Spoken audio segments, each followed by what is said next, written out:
ეგრეთ წოდებული სამხრეთ ოსეთის დე-ფაქტო ლიდერი რუსეთის შემადგენლობაში შესვლას აანონსებს. ცხინვალის რეგიონის მარიონეტული რეჟიმის ლიდერი ლეონიდ თიბილოვი რუსეთის შემადგენლობაში შესვლის განხილვას ეგრეთ წოდებული საპრეზიდენტო არჩევნების შემდეგ აპირებს.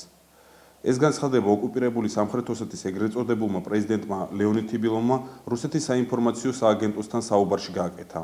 ოკუპირებული ეგრეთ წოდებული სამხრეთ ოსეთის დე-ფაქტო ლიდერმა ლეონიდ თიბილოვმა განაცხადა, რომ გაზაფხულზე არჩევნების შემდეგ პოლიტიკური საბჭო, რომლის შემადგენლობაში შედიან სხვადასხვა პოლიტიკური პარტიებისა და არასამთავრობო ორგანიზაციების წარმომადგენლები, მოამზადებენ წინადადებებს რუსეთის ფედერაციის შემადგენლობაში ეგრეთ წოდებული რესპუბლიკის შესვლის შესახებ.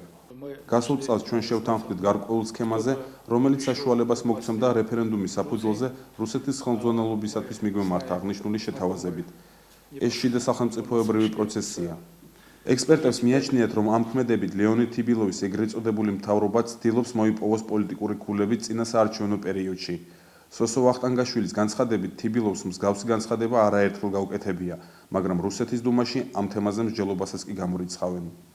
განცხადება, რომელიც გააკეთა ლეონიდ თიბილოვმა იმასთან დაკავშირებით, რომ სამხრეთ ოსეთის მოსახლეობის ძალიან დიდი სურვილი არის, რომ გაერთიანდეს რუსეთის ფედერაციაში, მე ვფიქრობ, რომ არ არის ახალი ჩვენი საზოგადოებისათვის ამ თემაზე ხშირად იყო ხოლმე საუბარი და მე ვფიქრობ, რომ ლეონიდ თიბილოვმა ეს თემა წამოსწია წინა საარჩევნოდ, რადგანაც გარკვეულწილად მას სჭირდებოდა ახალი იმპულსი, ახალი იდეა, რომელთაც შეძლებდა იგი საპრეზიდენტო არჩევნებში გამარჯვებას და გამომდინარე იქიდან, რომ თუ გავითვალისწინებთ წინა საპრეზიდენტო არჩევნების გამოცდილებას, როდესაც არასახელისუფლებო კანდიდატმა ალაჯიევამ სერიოზული პრობლემები შეუქმნა დე-ფაქტო ხელისუფლებას და რუსეთის მიერ და კრემლის მიერ ხელდასმულ კანდიდატს, საპრეზიდენტო კანდიდატს, აქედან გამომდინარე ფიქრობენ, რომ ასეთი სიურპრიზებიც რომ გამოირიცხოს, უფრო მომზადებულები შეხვდნენ არჩევნებს და ყველა შემთხვევაში რაც არ უნდა იყოს ამის უკან და როგორი ჩანაფიქრიც არ უნდა იყოს, ბუნებრივია ქართული მხარისთვის ეს არის მიუღებელი. მე მაქვს ინფორმაციები, რომ მაგალითად თვითონ სამხრეთ ოსეთის მოსახლეობაში არის აზრთა დიდი სხვადასხვაობა ამასთან დაკავშირებით და ასევე რუსეთის ფედერაციაში არის აზრთა სხვადასხვაობა.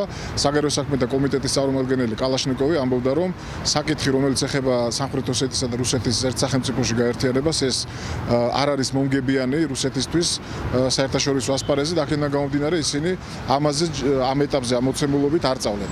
ყოველ შემთხვევაში მე ვფიქრობ, რომ ნებისმიერ შემთხვევაში ქართული დიპლომატია უნდა გააქტიურდეს ასეთი ფაქტების წინააღმდეგ და მაქსიმალურად უნდა იყოს გამოყენებული საერთაშორისო ბერკეტები, რომელიც რა თქმა უნდა გააჩნია ქართულ სახელმწიფოს, ქართულ მთავრობას და მაქსიმალურად უნდა შეეცადონ, რომ ეს ბერკეტები აამუშავონ და გამოიყენონ. ეს არის გარკვეული შანტაჟი პირველ რიგში რუსეთის ხელისუფლების მხრიდან და მათი მარიონეტი ეგრეთ წოდებული სამხრეთ ოსეთის რესპუბლიკის წარმომადგენელთა მხრიდან საქართველოს მიმართ, რომ თუ ესე იგი საქართველო არ შეიცვლის თავის საგარეო პოლიტიკურ ორიენტაციას და გააგრძელებს თქვათ ევროპის მიმართულებით სვლას, ამ შემთხვევაში შესაძლებელია, რომ სამხრეთ ოსეთი აღმოჩნდეს რუსეთის ფედერაციაში. ბუნებრივია დე-ფაქტო ვითარება ცხინვალის რეგიონში არანაირად არ შეიცვლება, იმიტომ რომ რუსეთს ფაქტობრივად არა მხოლოდ ოკუპირებული, არამედ ანექსირებული აქვს ცხინვალის რეგიონი და ფაქტობრივად ბუნებრივია, თქვათ, როდესაც 99%-ით